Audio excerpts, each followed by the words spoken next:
Meet the Timagor. It's a space and time transmigrator. To board it, you don't just walk up a ramp, you are shrunk down to microscopic proportions and pulled inside by a force beam. This technology allows its crew to traverse across different dimensions entirely undetected. Running this 28-deck microscopic vessel is Melvin C., or Mel for short. She's the ship's omnipresent artificial intelligence, capable of managing every operation on board flawlessly. This animated schematic illustrates why the ship is an impenetrable fortress. Notice the constant data loop between the crew's brains and the central AI core. Mel continuously scans their neural activity. She anticipates needs, but more importantly, detects malicious intent long before it manifests. For the crew, veteran travelers Artix and Joey, along with their new human companion Sheila, this vessel is the ultimate safe haven. In a hostile universe, they sleep soundly knowing the Timagor simply cannot be breached. Curious, slightly amazed, the crew decides to take a walk on a pristine, blue-hued jungle planet. The air is slightly richer in oxygen than Earth's, and there are absolutely no wild animals or toxic plants in sight. It appears completely harmless. Suddenly, the ground beneath them vanishes. They plummet into a steep drop, tumbling out of control, and in a matter of seconds, the three companions are violently separated. At the bottom of the ravine, Artix makes a terrifying discovery.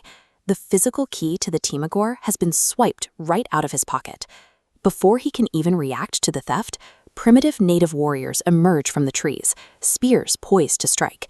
An unseen enemy managed to pinpoint the crew in a vast jungle, lift a physical key off a master traveler, and bypass a mind-reading AI, all without ever appearing on a scanner.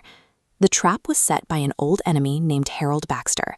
His first tactical move is absolute isolation. He locks Sheila in a remote cage, miles away from the others, and injects her with a heavy sedative. Baxter isn't acting alone. He deploys his Baxteroids, highly sophisticated android replicas of Sheila and Joey. These machines are engineered to perfectly mimic the human physiology and subtle behaviors of their targets. This transmission flow visualization shows how the deception works.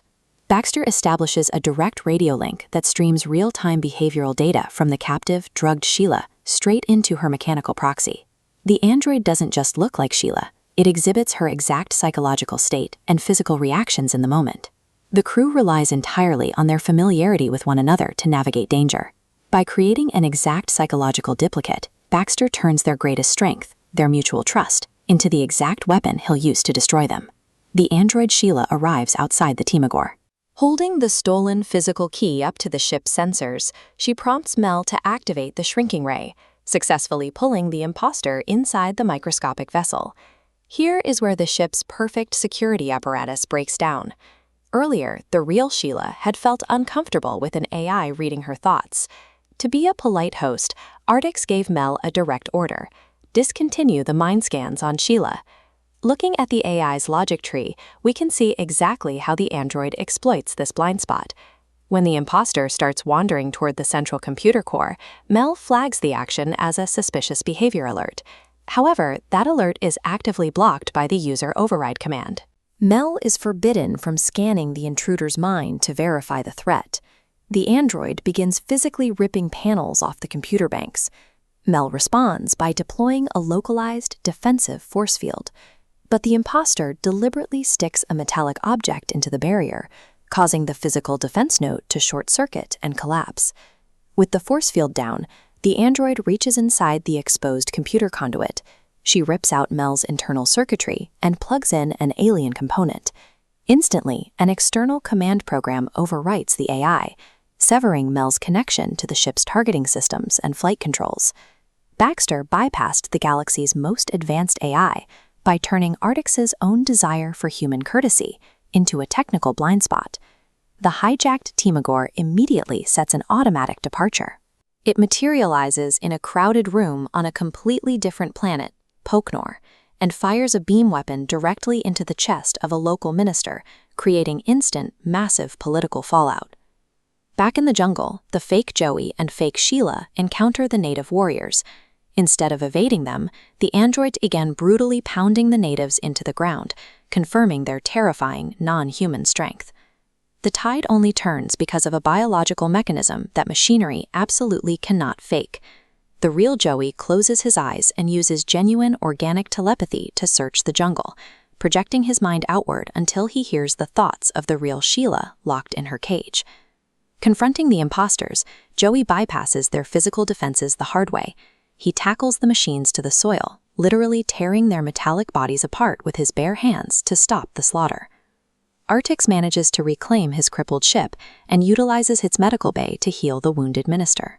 The sheer scale of the collateral damage across two different worlds proves a terrifying reality. Harold Baxter can orchestrate devastation anywhere, at any time. Searching Baxter's abandoned lair, Joey discovers a red spherical crystal, the literal heart of the planet Jill. Artix immediately recognizes the artifact, realizing that Baxter hasn't just escaped captivity, he's plundered the peaceful world where Artix himself had hidden him years prior. Years ago, Artix found Harold Baxter trapped in an agonizing alternate dimension. Seeing a man driven out of his mind by the environment, Artix felt a pang of pity and decided to rescue him. Artix dropped Baxter off on Jill, a world with absolutely zero technology. He assumed that without access to machinery or spaceflight, his old enemy would be safely contained and cared for by the pacifist locals forever. Every system failure and political assassination traces back to that single moment of pity when Artix decided Baxter deserved a second chance. Inside a primitive wooden hut on Jill, the crew finds an item that does not belong. This high-tech, gleaming crystalline microchip was left behind by Baxter before he vanished. When played, the crystal projects a holographic message. Baxter explains that he didn't spare the native Jillans out of some newly discovered weakness. He left them untouched strictly to pay off his debt of gratitude to Artix for saving his life. With his conscience now completely cleared and his debt fully paid, Baxter has zero remaining obligations. His elaborate infiltration of the Timagor was a psychological declaration of a total, remorseless war. And the terrifying part is, it has only just begun.